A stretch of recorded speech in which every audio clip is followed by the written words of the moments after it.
Welcome, everyone, to the fifth episode of Green Thumbs and Good Vibes, a podcast all about gardening and cultivating vegetables and fruit and the sustainable lifestyle that comes along with it. We're your hosts, Colin and Mitchell, and we are thrilled that you chose to join us today.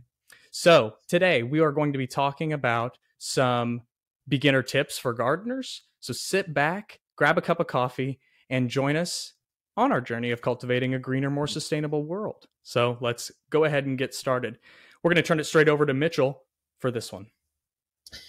Yeah, so we just wanted to do an episode for people mainly who haven't done much gardening at all or haven't even had much experience with plants. And so this episode should give a really good introduction of different types of gardening that you can start with, start to learn how to have that green thumb.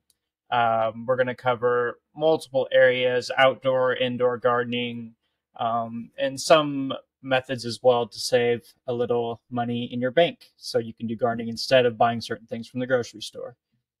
So just to start with number one, herbs is a very good method to definitely save money at the grocery store. You know, you can, if you go to the store and buy mint or a lot of things used for cooking, you're going to be spending $5, maybe $10, but grow it yourself and it's completely free essentially. And a good method to start the herbs is, you know, when you do buy from the grocery store, just keep some of those stems or bulbs or whatever you're doing and plant it yourself, which you can grow herbs inside during the winter. A lot of people do that just to have something going. It's really nice to have something you can keep snacking on during the winter when you can't grow in most places things outdoors. And for me personally, I am a big fan of mint. I have a huge bed in the front yard that, I mean, it's mid-April right now, so things are just started to warm back up, and the bed is already completely full again with mint. And it's going to be like that almost the whole year long. So love making mint tea, mojitos, drinks like that. And so how about you, Colin? What do you think about herbs and growing? Yeah, herbs are great. Like you said, one of the big advantages is all year long, they're hardy enough to just survive in a windowsill or, wherever you have a spot that just gets a little bit of light, essentially. So let me talk about a couple herbs that I love growing. One of my favorite herbs to grow is the green onion, and it's a great substitute even for a normal onion in the quantities that you're able to get it, if that's something you like. On top of that, what I think of is like a really universal garnish. It looks really nice. Chop it thin, put it on top of a plate, adds a good flavor. Onion kind of goes with many dishes, so works there. And it's used in a lot of Asian dishes as well. So this is something that is very easily grown when you buy one from the store. So next time you buy green onions, you're going to see the white part with a little bit of roots, blending then into the green and darker green areas. So go ahead and use it as you would, but save that white area with the roots at the very bottom. Go ahead and put that just in a little bit of soil is the easiest way, but other ways are, some people do it in water and other things, but eventually you're going to go to the soil anyway. So my sort of recommendation is just to go ahead and buy, a fairly high quality potting soil. That'll go a long way, and just have a few little pots, put it in the windowsill and keep it wet. And that from the middle will then sprout another green onion. Do 2 or 3 of those in a small pot and, give it a month or two. You're kind of be set up as long as you follow the rule of, just cut it at the white area, chop and use that, and then let it regrow. So that's one of my favorites. Let's go with another one here in the Bay Area. Rosemary is a really great perennial herb that's going to stay around for a long time. Whereas the green onion is classified as a biannual, I believe. So it lasts about 2 years, then goes to seed, and you got to replant those seeds. So whereas the rosemary is going to stay around for quite a while, and it just likes our soil. So that's a tip for you. If you're going to go outside in ground, do a little research on what herbs are going to be kind of abundant and plentiful in their growth in your area. And I grow mint out here too, Mitchell. Another one I can't help but recommend. I grow spearmint specifically, which is my favorite. So, Yep, yeah, I've got the spearmint, and then also chocolate mint here is really nice. Ooh. So does it actually taste Yeah. like chocolate, or how does the taste differ there? Yeah, there's a hint of it. It's got the, typical mint taste, but then yeah, just a little kind of cocoa-ish taste in it. Oh, I love it. nice. It's good. Yeah, good in a drink. There's all sorts of mint like that too. I mean, mint is so versatile, which is another great advantage of it. So, but also watch Mhm. out. Like if you have a garden and maybe you haven't gotten into herbs before, and you want to take some of our advice, you put one little mint in a vegetable bed. Just like watch out 2 or 3 years, that thing's going to take Yeah. over. So um, trim it heavily. Really, don't be afraid to control the growth. hmm Yeah, I keep mine definitely in its own raised bed, separated out. Nothing else is in that raised bed because it wouldn't be able to compete with the mint. Exactly. And I And grow mine in ground, so I just let it. It's just got its area, and there you go. hmm and I love mints too, more so in the garden, but also inside. Just to have something to kind of smell in the garden, like I forget what it's called, sensational sense garden or whatever. But Hmm. it's just so nice to have those different smells. Just give them a little rub, smell your fingers. It's fantastic. Yeah, yeah, that and basil. I mean, as far as that's another great advantage to doing it inside. Like you said, it's like a kind of like a free candle. You just Yeah. have that beautiful smell all around, and just all you have to do, like you said, is just kind of disturb the plant, give it a shake or whatever. Move it around. You'll start to smell it. Same thing with, like I said, basil as well. So hmm that's a good one.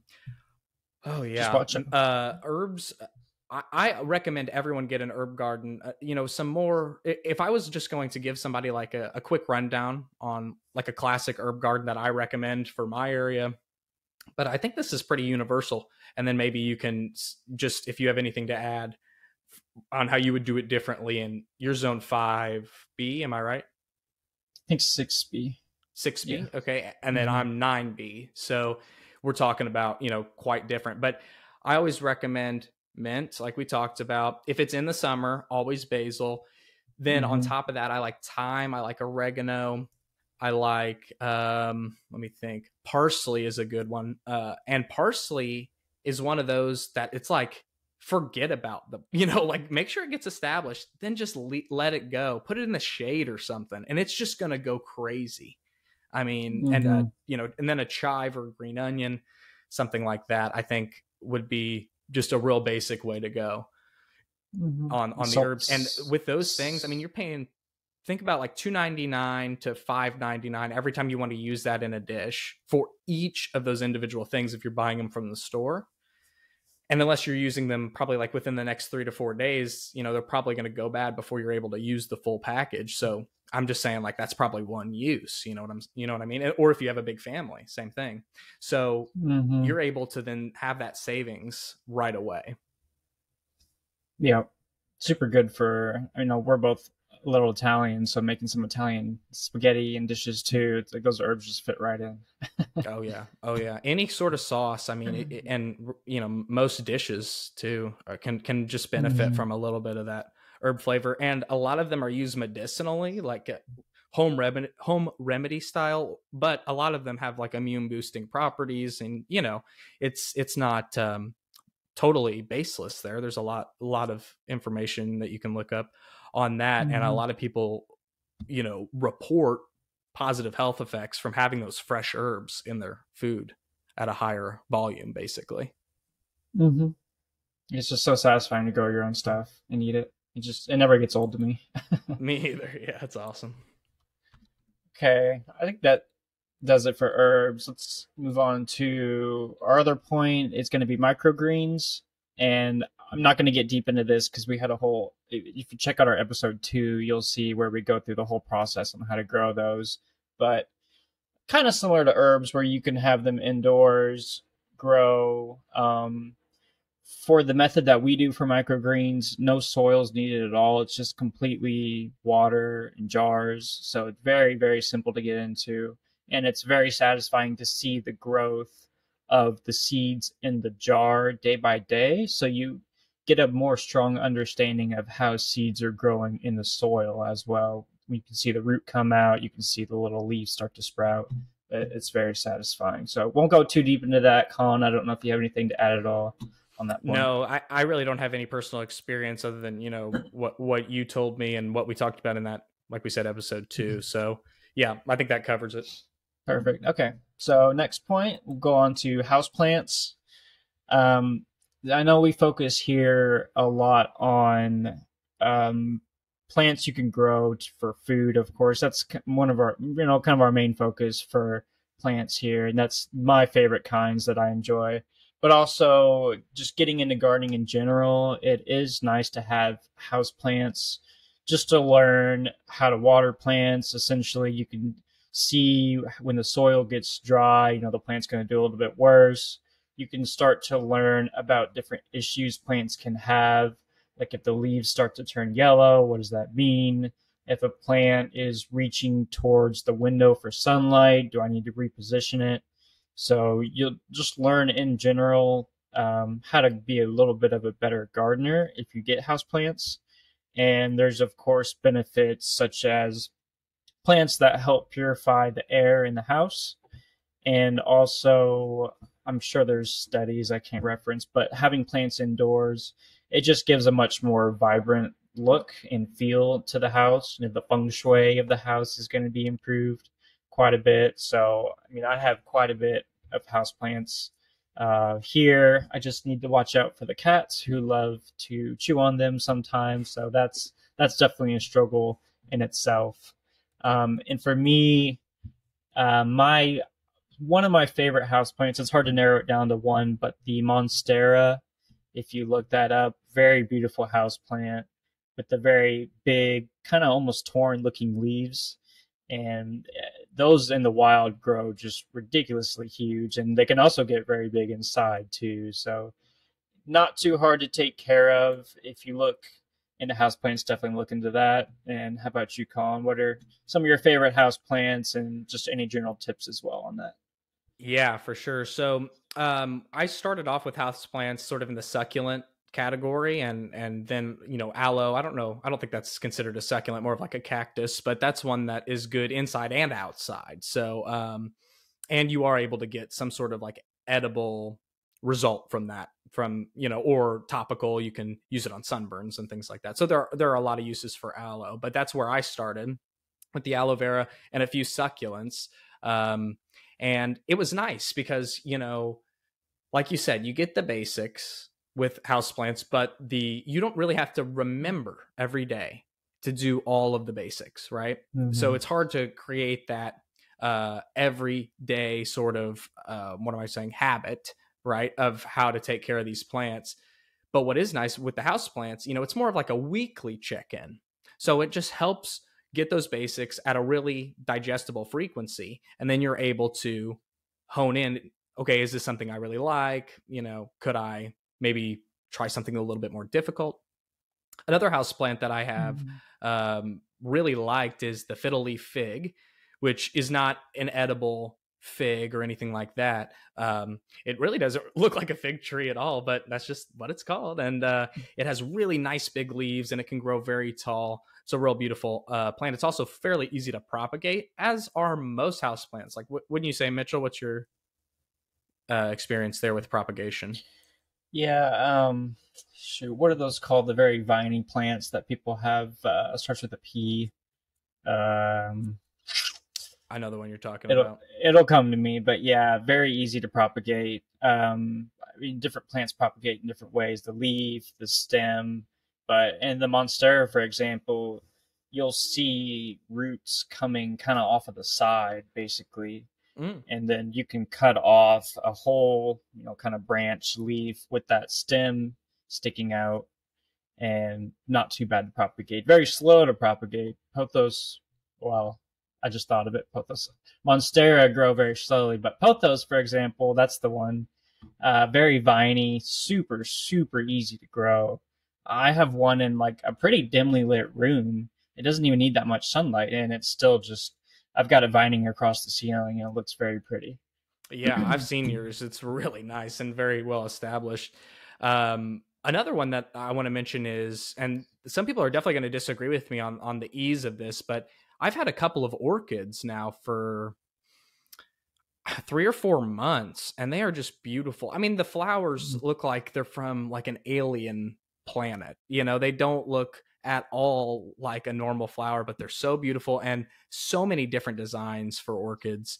Um, some even like look like insects. There's one that looks like a butterfly, and one that looks kind of like a wasp, and things like that. Those aren't the ones I have, but mine are kind of white mainly with purple speckles, and in the Mhm. bloom there's a few purple leaves. But a lot of people over care for the orchid.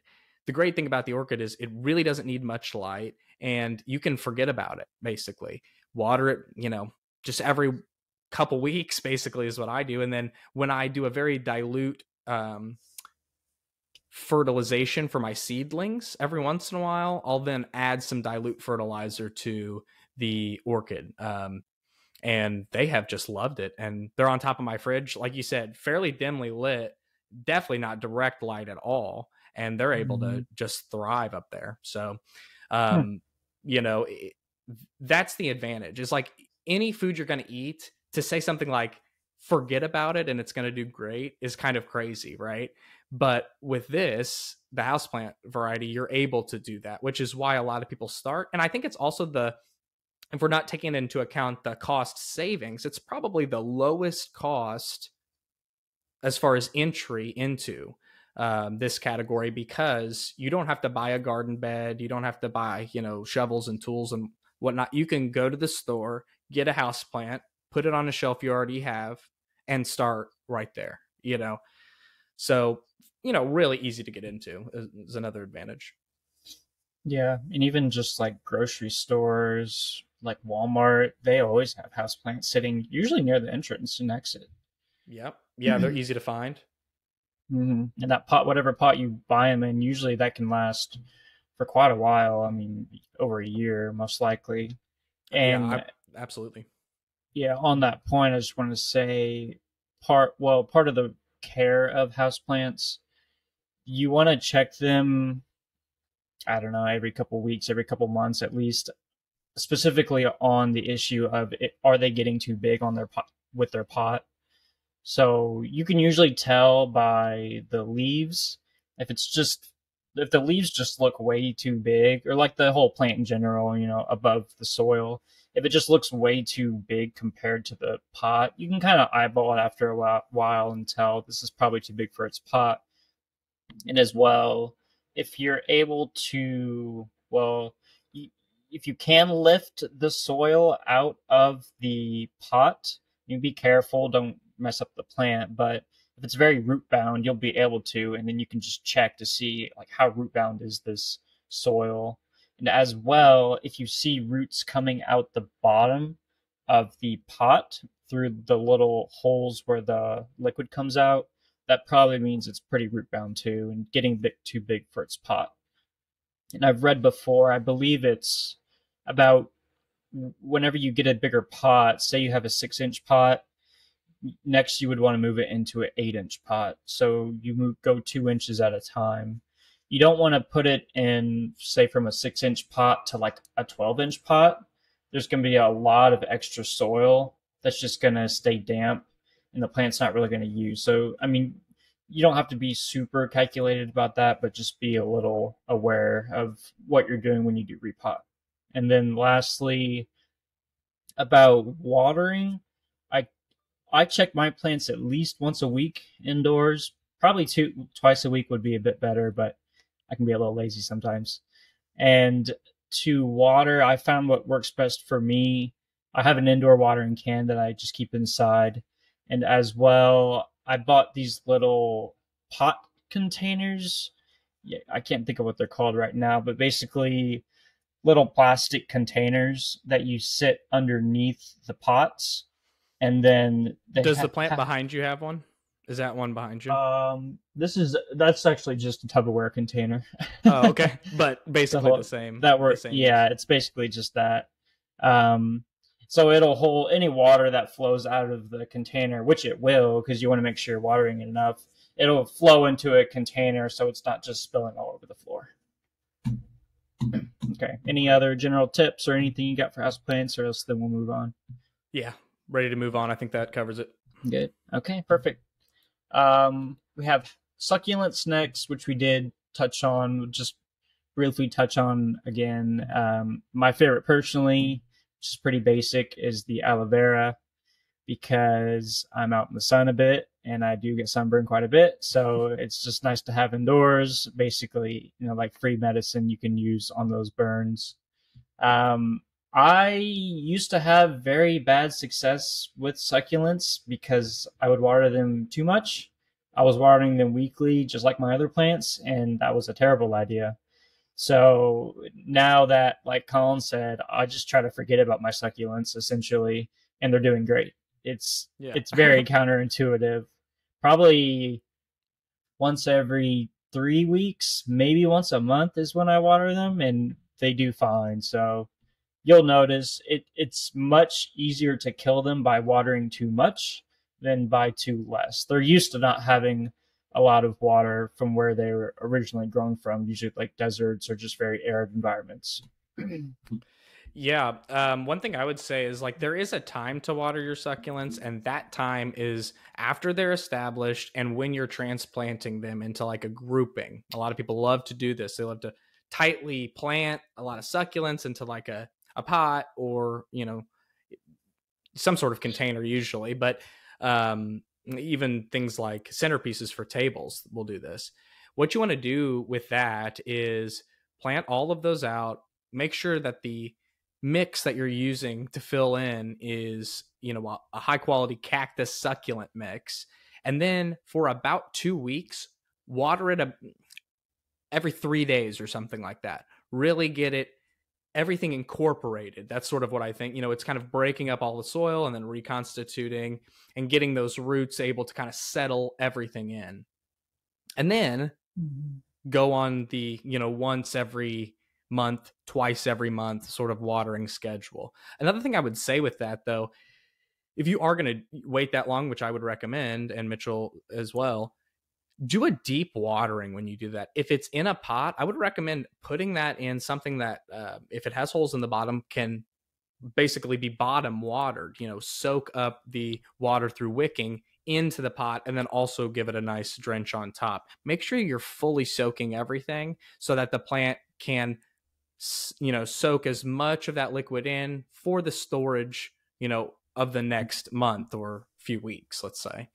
Another great thing about succulents is, once again, fairly easy propagation. You do have to be a bit more patient on this. You're not going to just put it in a water cup or something and then see roots within the week.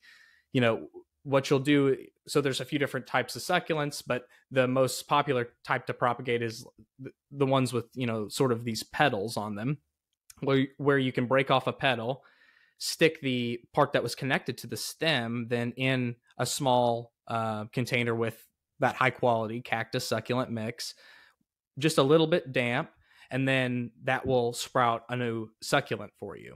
Like I said, this can take a lot longer, maybe in the months range instead of in the weeks range. But succulents just grow small. And Mitchell made a great point about these plants. These are desert plants. Now, obviously been cultivated for their beauty and different things, but that's where all of these originate from. So you want to have those cycles in the desert, where these are more natural. There's going to be a wet season where they're going to get a lot of rain, and then it's going to be dry for most of the rest of the time, right?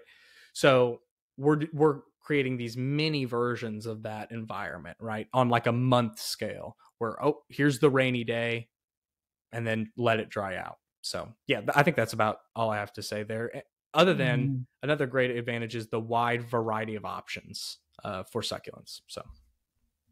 Yep. Yeah. Speaking of propagating, I have a Mother of Thousands, if you've heard of that succulent here. Yeah, I have one up in the large house on property.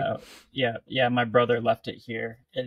It's like 5 feet tall, and it's just covered in the babies, and they've propagated dozens of them, and it was just very satisfying to see. That's cool. That's the one with like all the little pearls on it, right? Kind of. Yeah, like the little plants on the sides of the leaves, just completely. Right. Yeah, can be different colors. It's very cool. So cool. Okay. Yeah, I think that covers it for succulents. Hmm. And those trays are called just basically like plant saucers, clear plastic plant saucers. They're like $1 at Home Depot. So, And you can get some and with wheels on them too for like your bigger house plants, let's say, or something like that. If you want to move them mm, around or easier rotation, wheels are a good option there. yep. Okay. So we will move now on to perennials. So perennials, we're recommending this for beginners because you just have to plant it once, and then every year, for lots and lots of years, you will continually get this plant. A couple of specifics that I've had success with myself. Currently, rhubarb I have out in the front in a bed that also has asparagus in it. Just made a nice rhubarb and strawberry crisp last night. Very delicious. Rhubarb kind of has it's almost a little sour tasting in a way, but the plant, I mean, like I said earlier, it's mid-April right now, and I'm already harvesting. So in zone 6B, that's very, very pretty early. Like it's still not super warm here, but um, perennials, you want to make sure you're putting them in a spot that you're satisfied with when you originally plant them, because you're not really going to be able to move these plants. You could probably try with some of them, but you're going to be tearing out a lot of roots, and it's just going to slow down the growth. Um, and certain things like rhubarb and asparagus, for example, the first year that you grow them, you're not going to want to be harvesting the plant at all. And even the second year for some of these, you want to be a little cautious about how much you do harvest. The first and second year, you just want to leave the leaves be completely as is, because the leaves are, gathering energy from the sunlight and then putting that down into the roots. And you want a really strong root structure because you want to be harvesting this plant for 10, maybe even 20 years for some of them. And also one of my favorites would be strawberries. I've also got a bed out in the front. It's really satisfying to grow like a fruit so easily, and it's also going to be one of your first fruits to start blossoming and growing during the spring. So it's mid-April right now, and there's already strawberry flowers outside that in about a month or so should definitely have some nice juicy plump strawberries outside. And I'm very excited. All right, how about you, Colin? Some tips of perennials and any of your favorites? Yeah, man. Strawberries are one of mine. I'm excited to see some real growth. I was so happy with the first year planted last year, and just got like one or two by the end of the season. I planted around this time, so by the end of the summer, I had one or two, because I did buy plants that were fairly well established. They had some flowers on them and so on. So I was so happy with that I've devoted a ton of space in my garden now to strawberries. So yeah, really excited to see what this year, but more even so next year, has to kind of harvest for that. Another one of my favorites is artichoke. I recommend this to, as long as you like eating it, to everybody as a really easy, really surefire perennial because of the way that it propagates. It basically, like, have you heard like the hydra? You cut off one head, two sprout, cut off those two more, right? It's sort of like that. And that's, I think, where the choke part of artichoke came from is, man, they will choke themselves out in just a few years if you're not controlling that growth. So I planted 6 plants in a 6 foot by 6 foot bed, like probably 10 months ago. I now have over, I would say over 20 plants out there, and they're up to my shoulder. Yeah, I recently made a video Wow. about it. I'm sure it'll be on the website soon, but it is just totally crazy. And the first year the artichokes were uh, about this big, for our friends that aren't watching and just listening, about the size of maybe like a baseball. Well, this year they're already that big, and they've just like started to, sprout up or whatever, start to show themselves basically. And they've started at that size, right? So it's crazy.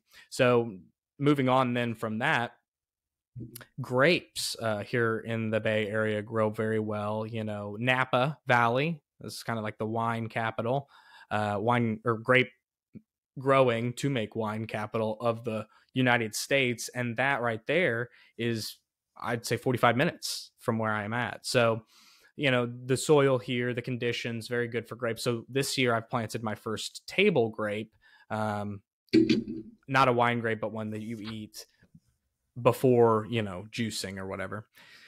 So I'm excited to see how that comes up. But I know that grapes grow well out here because just about every piece of land with property and even just some backyards have these mini to major vineyards. And I mean, everybody's got a vineyard. It's crazy. So that's one out here that's really popular. And I know in Indiana, it grows very well too, because New Harmony, which is where I got married, the harmonists who settled that area moved from Pennsylvania to Indiana for the growing of grapes. So they were like a totally, kind of a short snippet on them, they were like a totally celibate, sober living community. So like the men and women were separated and no drinking, or drug use of any sort, of course. And but they sold and made their money through wine. So, kind of weird. But anyway, so, Indiana can grow grapes too. There's sort of a wide variety of those that work well. Let me think of any more. I started asparagus this year. Very excited about that. One of the healthiest, vegetables you can have. So that's really good. And Do I think tomatoes? that's all I'm growing currently. You mentioned tomatoes as well. Oh, well, those aren't perennial, but as the next topic, you mean? Oh, duh. Yeah, you're right. I was just thinking vegetables in general. Mm-hmm. Perennials, yeah, no, I think we covered most of them I can think of. And I will say as well, I'm going to emphasize, be careful where you put them. Make sure you don't want to put anything else there, because I currently have a blueberry bush that I'm going to have to dig out and transfer somewhere else because I need to make room for my chicken run. So, I mean, I had no idea I was going to need that spot for the chickens, but here we are. So I'm hoping it doesn't just kill it. So, yeah, moving on to our next point, getting close to the end here. Let's just talk about some really easy to grow vegetables, so not necessarily perennials. Some classics, like I mentioned just a second ago, tomatoes. I've never ever had an issue with growing tomatoes. It's just very, very simple. They'll take as much sunlight as you're willing to give them. Me personally, I'm a big fan of cherry tomatoes because it's just very easy to snack on in the garden. I think it's fun to make blistered tomatoes in the oven with just like some oil, salt, and pepper. Put them in the oven. Very easy. Nice side dish. Peppers as well. I've had good success with, but they're a little more care than tomatoes because they're going to produce less, edible, less vegetables to grow than like a tomato, for example. A pepper will only give you maybe 2 dozen peppers, you think? 3 dozen at the most for the season? It's totally dependent on the size. I mean, so if you're talking about like a bell pepper, like no more than 6 to 8, I would say, per plant. Mm-hmm. But then if we're talking about like, I'm growing the Pequeño chili this year, which is like, it's called the bird speak pepper. It's just a very small pepper. I think that then you're talking about, multiple dozen peppers per plant, maybe in the 30s range or something like that. So it's really dependent on the size, but you're right. They're just smaller plants and they're just not going to be able to produce as much. Now, here's the caveat with peppers is you're able to, as a more advanced step, overwinter these peppers, take them, if you're in a cold climate, put them in a pot, put them in a greenhouse or inside. And then once, the new year comes around, maybe start giving it some light, water, start getting some sprouts going. And then if you have a 2 or 3 year established pepper, okay, now we're talking about some major production here. But that does take a lot more time. Whereas the tomato, it's going to be a lot harder to do that overwintering process, and you're going to get less out of it. But initially, that plant's going to be much bigger, produce much more. I mean, I've had cherry tomatoes, Mitchell, that have grown 12 feet tall, and I'm talking 100 a day. In and I only had like 3 plants. I had 3 cherry tomato plants, and I was getting 100 cherries a day. Yeah. So it's just insane what the different production. And once again, like the tomatoes follow that same rule, which is the larger the tomato, the less per plant. So if you're growing the cherries, you're going to get a lot for most. I mean, obviously there's exceptions like dwarfs and different things, small micro tomatoes, but for all the large tomatoes, and then for those really, really big ones on the other side that are, a pound each, you're not going to see maybe more than a plant with, what would you say, like 20 or something? Yeah. So something to think about. And a good tip with tomatoes, it is really easy, but if you want to grow tomatoes like your neighbors, but you want to, take yours to the next step, buy a little bit of basil, sweet basil, and plant that sweet basil in the same bed or in the same area as your tomato plants. Those two are companion plants and will work together. Another good companion, if you're not into the basil but are more of a flower grower, look into getting some marigolds and putting those near your tomatoes. The marigolds are going to attract like a positive pest situation, a positive insect situation that's going to actually benefit the tomato, as opposed to, not necessarily eat. The insects might not necessarily eat the tomato, but might spread disease or something else. So, yeah, and as well with peppers and tomatoes, one thing I like to do is when they're really small, like I would say definitely a foot or less, if you see them start to grow flowers, go ahead and pluck those flowers so the plant doesn't start putting production into growing fruits in the flowers. It'll instead use its current energy to make more leaves, make more stems, so the plant gets bigger. And then in the long run, you're going to have a bigger plant during like your peak flowering season, and you're going to get more vegetables than you would otherwise if you let it start growing peppers really early on. And you've probably seen like really short pepper plants with a full-grown pepper on there, like, which just looks ridiculous. Yeah. I mean, it's nice to have, but yeah, the plant could have gotten a lot bigger otherwise. Yeah, that's a great tip. And don't be afraid to, look into some pruning methods, especially with the tomatoes. There are things called leaders and suckers or something like that. They're called a couple different things, but you can actually create not just a single stem on your tomato, but it might benefit from having 2 or 3 stems that then are all able to have, productive branches on all of those.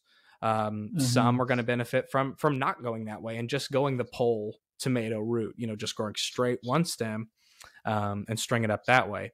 But there is kind of a never ending level of advancement for all of these plants where you can just, throw tomatoes in a bed. You're probably going to have some successful tomatoes, but the more and more you're interested in maximizing that harvest, there is always more to learn, for sure. Yeah. Especially on howtocultivate.com. Yeah. Check it out. Yeah. Yeah, because having a tomato plant grow 8 feet tall, it's like I can hardly even reach it now. So if you cut off that top bit and have it grow more into a bush, some people prefer that. Right. And you have to plan that early on. So know what you're growing too. Look into the variety. Okay, what's the structure that I need to build for this plant? And maybe do I need to start training the growth at the 2-foot mark or something like that to grow more, like you said, into like a more bush variety or something. So yeah, the yellow patio tomato that we have, for example, I'm probably not going to do much pruning at all because I know it's not going to get very big. Yeah, I'm only going to prune the leaves that come and touch the soil. I always do that because that's going to increase your level of disease, and pests now have like a little express bridge to get onto the plant. So yeah, other than that though, you're right. You really want that to just get as much as it can as far as growth, and then just soak up that sun and give those those little beauties. I can't wait for those. Those are probably one of my Yeah, favorite or I'm most excited. looking forward to vegetables this year. Hmm. Yeah, and the pineapple tomato, since it's indeterminate, it'll just keep growing. Yeah, I'm gonna keep an eye on that one because I I I don't mean know, man. I'm growing a I bunch of haven't. those, like probably at least 4. And I'm growing them up my fence, but I think they're going to get too big. I don't know what I'm going to do. Yeah, Maybe grow I them along my mean, fence or something. yeah, cut them as they get too tall, maybe. Yeah, or that. Okay, and I just wanted to mention potatoes as well. I enjoy it because you can.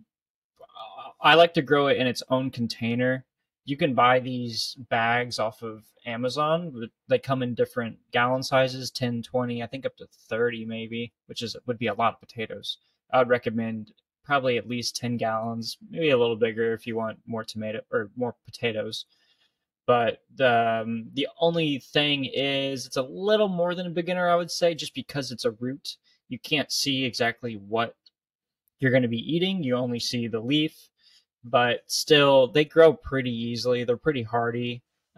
They do well in early spring, if you have them going, or also like fall when it's getting a little colder. They can handle those cold months pretty well. But yeah, any other plant you want to mention at all, Colin? Some easy vegetables, and then we can move on. Yeah, so I just wanted to mention ones that have a quick turnaround. So ones that you're going to plant and see the results very quickly. Things like tomatoes and peppers, those are you got to devote some time, and potatoes for sure got to devote some time. So here are Mhm. some, and these are all going to be in the springtime, in the fall time. So these are going to be really good to help you extend your growing season. A lot of people start with the summer vegetables; those are the exciting ones, right? So now, instead of maybe starting in June, you're able to start in April and have a couple cycles of these things. So what I'd recommend is lettuce. Find a type that you really like and see if it works in your area. Try a few and see what goes really well. I know romaine works really well where I'm at, and I grow a ton of it, right? Okay, another one, radishes. Look for a quick turnaround radish. What I mean by that is it'll say something like 30 to 40 days till harvest. Go ahead and direct sow those. Not very deep, so just a shallow hole. Direct sow those. Give them each seed a little bit of space, and then those are going to bulb up into beautiful 1-inch radishes or something like that, depending on the variety, of course. And then this year, I'm even trying some that take a little bit even longer. So we'll see how that goes. And then you're able to pull those out, and they're just really crunchy and really delicious. Another one at that time, and the final one I'll recommend is the pea. Look for a sweet pea, and what I really recommend, I found a mammoth pea, but a dwarf plant. So these peas can get really tall, like we're talking 7 feet, 8 feet, um, if they are really loving it, and so we want to kind of control that a little bit. So when we get a dwarf variety, we're still talking about like a 3.5 to 4 foot plant. So that's pretty good. That's right around a large tomato cage size. And then if you can find a mammoth variety in that dwarf plant, then you can get these super big pods out of a very manageable plant. And that's what I found is sort of the best. I grow that at a school that I teach at, and they're so sweet, and the pods are really, really huge. I mean, we're talking like 1 inch wide, maybe 3 inch long pods. So really a good option there. So yep, I think that's really it. And not only, like I said, can we extend that at the beginning and plant those things in the spring, but then after, and it starts to sort of cool down a little bit, maybe you can even get another round of those things in if you're ready. Mhm. Yeah, 30-day radish is crazy that you can have something to eat that quick after Yeah, planting. I've yeah, never done that either, but I want to try. Very excited for my peas too to yeah, be for growing. sure. I've never actually grown peas before. This is my first year, so Oh I'm yeah, hyped. I got Just some purple peas I'm growing right now. They haven't started sprouting oh, yet, but they're looking good. They're looking good. okay, yeah, and whatever kind of trellis structure people out there, you'll for peas specifically, you'll need something, but there's wide range of options out there. Yeah, I Fences, if you recommend have a just a tomato fence, cage. It's just perfect. yeah, That's yeah, what I very use. easy to So, get. yep. So, and I just wanted to say finally, um, we talk a lot about starting your own seeds. But if you're just getting into gardening, don't hesitate to go to the store and just buy an already grown plant. That's actually how I've done the majority of my tomatoes in the past. Just buy a tomato plant, usually like Home Depot or Lowe's if you have those where you're at. Maybe even Walmart, you could get plants as well. Um, Tomatoes, for example, the ones that I like to buy, it's got the pot, of course, and the tomato growing, and it already has a cage around the pot. So you don't have to buy anything extra. Just buy that one plant and you're good to go. There's going to be other stuff like peppers are always at stores, strawberries are always at stores. Vegetables like your melon kind of plants, they usually have cucumbers at the stores. Maybe watermelon. I feel like I don't see that as much.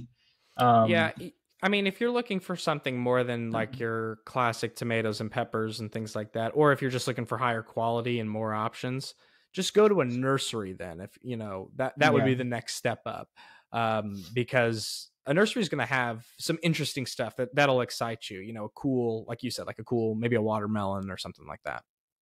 Mm-hmm. Yep. Yep. Yeah. If you go to a more specific store, definitely, and it'll be higher quality plants too. Yes, they will. Um, and I think lastly, I'll just say, be careful about when you buy those plants because I've seen like tomatoes on sale in early April here, which is almost a full month before like the frost is going to end for sure. That's way too early to be buying these plants and trying to store them outside. So just wait until things are pretty well warm outside, at least over 50 during the nights. I would say for some of these plants is what they really need. Don't rush. I'm gonna wait till around May here. Personally, I'm gonna check out the stores and just see what they have. Yeah, Right? and here it's not even ready in the Bay Area yet. So I'd say probably in the next week to 2 weeks, it is going to be about 50 degrees at night. But we still have a couple nights that are going to be in the high 30s out here. So Yeah. it's not even time out here yet. But yeah, good point. They're going to put them in front of your face early because they want probably, especially at these larger stores like Home Depot and like we talked about, they might just want you to buy it so that they can sell you another one when it doesn't work out. You know what I'm saying? So that is really important. And if you're listening to this podcast, then you're already pursuing that knowledge. And that's what's great. So if you're looking for more in-depth on any of these particular plants that we've mentioned today, they all have nice detailed 5 steps and tips as well on how to grow them on the How to Cultivate website. So please feel free to visit that website and go to the How to Grow section for more information. Mm-hmm. Yep. And if anyone has questions, just reach out to us on our social media, on our website. You can message us. We're definitely happy to help any questions you have, especially if you're a beginner. We just love people. We love getting people into gardening and seeing how much they enjoy this hobby. Absolutely. Well, we hope what we said today helped you guys out. Some beginner tips, and maybe even for those who have been gardening for a while, maybe just a new approach or a new aspect that you hadn't explored or heard about before. So hope you guys enjoyed, and please join us next time for, all right, see you guys. Thank you.